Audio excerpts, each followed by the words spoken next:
Hello again.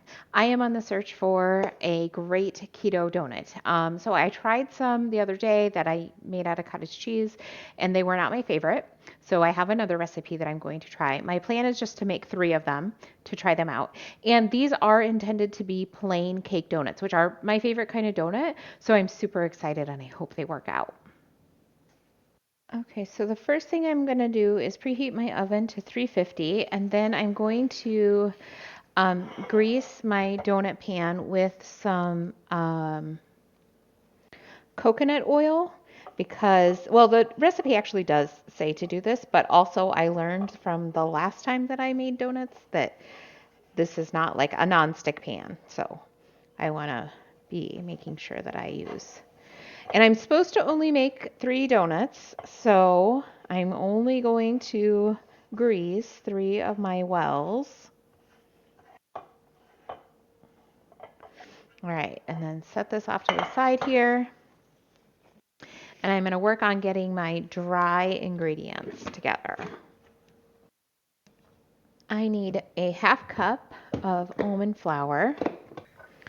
Okay, half cup of almond flour.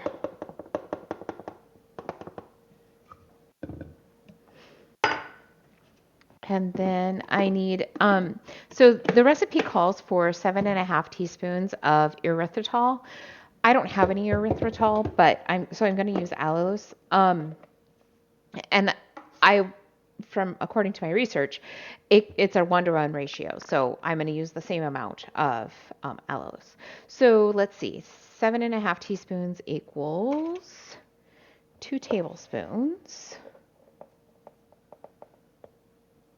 1, 2, plus 1.5 teaspoons. A quarter teaspoon. Oh, which is actually half of a tablespoon. So I'll use half a tablespoon. There we go.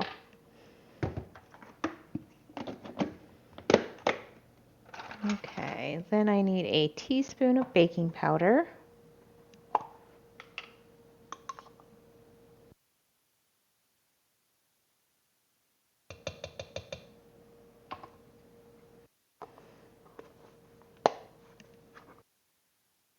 Which I guess I could have done this in, I need to use my mixer, so I could have used my mixing bowl for my stand mixer. Let's see.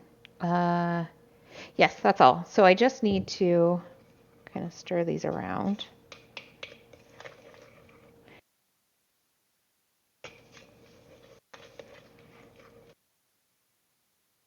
And then I'm going to move to my stand mixer.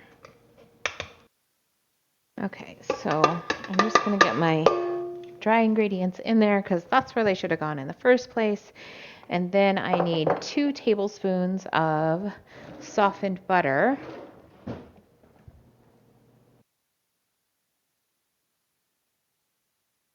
Here's 1 tablespoon.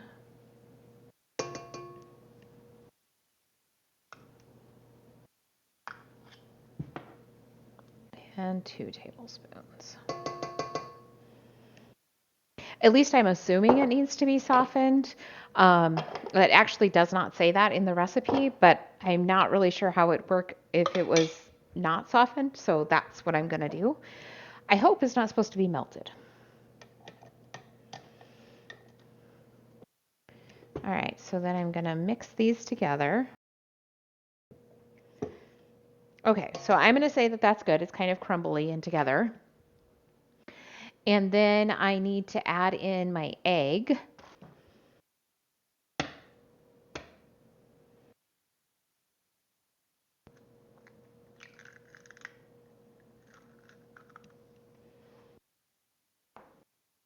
Oops.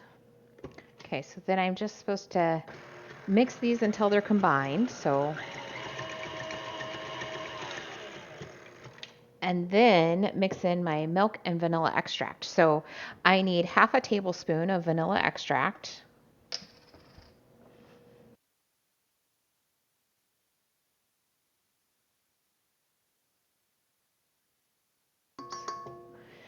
And then I need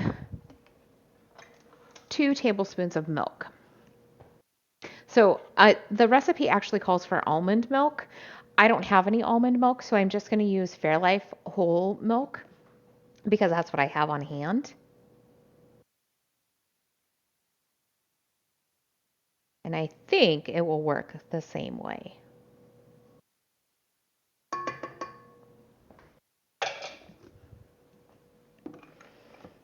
All right, so then I'm supposed to mix this again. And this is where it says that I can use an immersion blender to blend until smooth.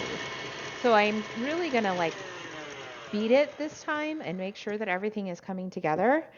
I'm just scraping down the sides of my bowl here. Maybe I should use a chopper, like, what's it called? My Ninja? Like to make sure that it gets like really smooth. We'll see.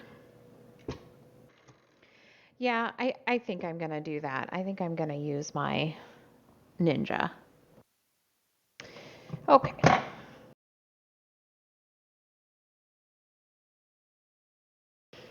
It seems like the bottom is kind of like, if you kind of look at the side, like the bottom is getting creamier than the top. So I think I'm going to kind of mix it around a little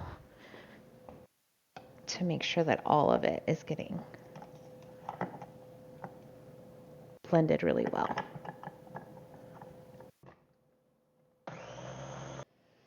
Okay, I let it blend for like a minute. So it's, I think, the consistency that I need it to be.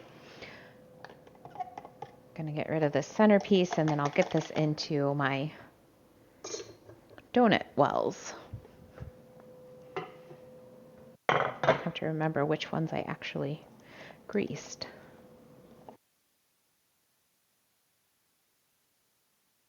And the recipe says to fill the wells 3/4 of the way full.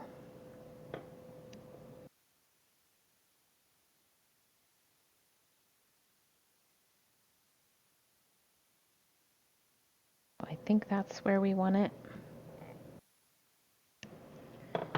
Okay, this looks pretty good. I'm just going to get it cleaned up here and then get it into my oven. It needs to bake for between 10 and 12 minutes. Okay, so they look more like muffins, but I mean, they might be really good. They smell good. I had to bake them for 12 minutes to get them to where they needed to be. Like when I touched them at 10, they were like just too soft. So I'm going to allow these to cool in the pan for a couple of minutes and then I'll get them out onto a uh, cooling rack. I'm actually not going to eat these tonight. I'm going to eat them tomorrow morning. So I'll be back tomorrow morning with how I feel about them. It is the next morning and I am ready to try my donuts. This is what they look like. They are a little moist. I'm not, they're not as moist as my last ones. The cottage cheese donuts were like extraordinarily moist. These are just a little moist, but I did store them like overnight covered. And so maybe if they just kind of sat out for a bit, they have some time to dry out. All right, so I'm going to give it a try.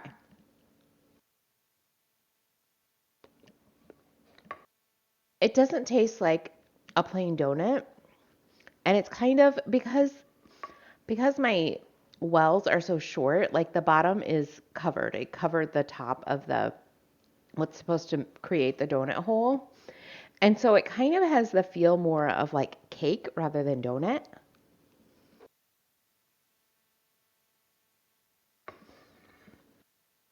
But it's really not bad. Like it kind of just tastes like